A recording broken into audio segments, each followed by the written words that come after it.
Thinking about our problems from a third-person point of view helps us find better solutions. Research shows that we think more clearly when we think about other people's problems than we do our own. Psychologists call this Solomon's paradox, and it's a bias that we have that prevents us from effectively solving our own problems. The good news is that we can eliminate Solomon's paradox bias by taking a step back and thinking about our problem from someone else's point of view. The smaller the competition, the more likely we are to compete. One reason for this could be because we are more likely to win if there are less people competing against us. We have less willpower at the end of the day. We actually only have a certain amount of willpower that we can exercise every day. That is because it takes oxygen and glucose for us to use willpower to override a negative craving. So this is why you might make poor decisions at the end of the day, such as choosing to raid the fridge when you are actually on a diet. The most foolish people are least aware of their own foolishness. We have all been around someone who is confident and arrogant about their opinions and thinks that everyone else is an idiot. But it's actually clear to everybody else that this person is totally wrong and uninformed, but they cannot see it for themselves. Psychologists call this the Dunning-Kruger effect, and it happens when people who lack knowledge think that they are experts in a certain area. Now, the Dunning-Kruger effect also has the reverse effect of causing people who are actual experts to doubt their own expertise in their field. We tend to agree with the popular opinion even if it is wrong. One study of a group of people showed that when people around them were giving the wrong answer, everyone else was more likely to give the wrong answer also. Another study showed that people in large groups tend to make worse decisions overall than smaller groups. We can only pay attention for 10 minutes. Studies show that a person's highest attention span only lasts for 10 minutes before being distracted and thinking about something else. Now that doesn't mean that we are lazy, that's just how the human brain works. We blame other people's personality for their problems, but we blame our own problems on external causes. For example, if someone else is late to work, we think it's because they lack discipline. But if we are late to work, we think it's because there was a traffic jam. This is called fundamental attribution error. We can't have more than 150 friends.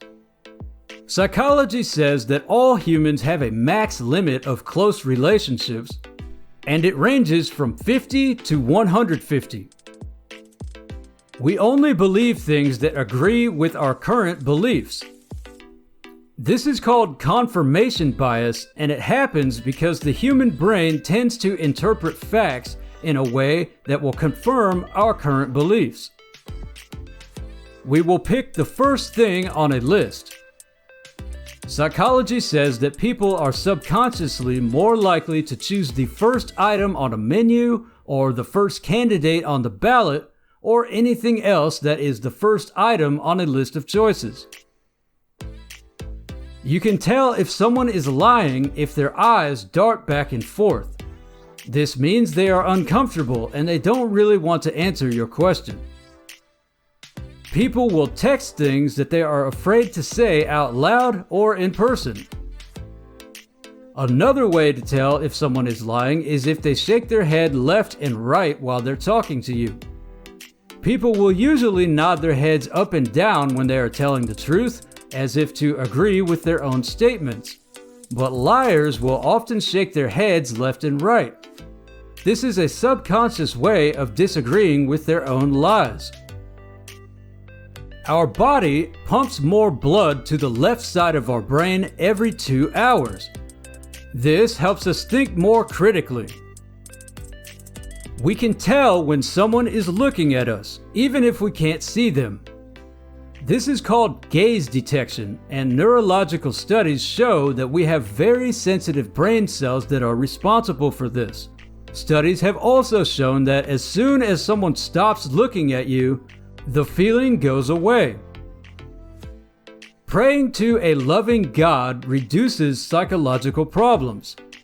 People who pray and believe that God is loving and protective are less likely to have psychological problems like anxiety and fear. But people who pray to God but don't really believe that He will help them are more likely to have severe anxiety issues. Feeling tired? Look up. Looking down can actually make you tired, and looking up can make you more awake. Neuroscientist Andrew Huberman says this could be because we have cells in the bottom of our retina called melanopsin cells. When we look up, these melanopsin cells create a wakeful signal for the brain.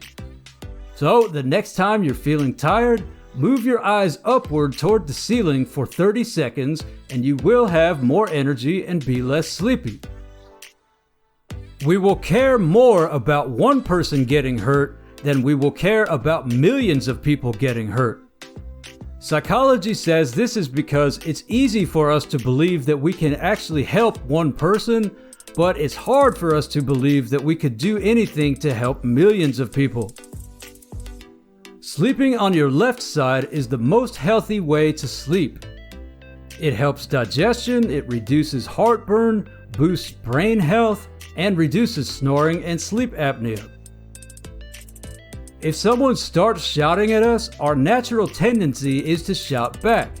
But if we are able to remain cool and calm, we are more likely to win the argument. We like somebody more when they mimic us. The chameleon effect says that people naturally imitate each other's speech patterns, body language, etc. This is done on a subconscious level in a way to make personal interactions go more smoothly and make other people like us better. And studies show that it works. People who believe that intelligence is fixed and cannot be increased likely had parents who viewed failure as a very negative thing as opposed to something that helps us learn. When someone does something nice for us, we automatically want to do something nice for them in return. This is called the law of reciprocity. Being around happy people who are positive also makes us happier and more positive. And the reverse is also true, that being around negative and unhappy people will rub off on us and make us negative and unhappy. This is summarized in the saying, your network determines your net worth. What do you think? Let me know in the comments below. Make sure to subscribe because I've got tons more great psychology videos on the way that you definitely don't want to miss. Then click here for more psychological facts, and I will see you in the next video.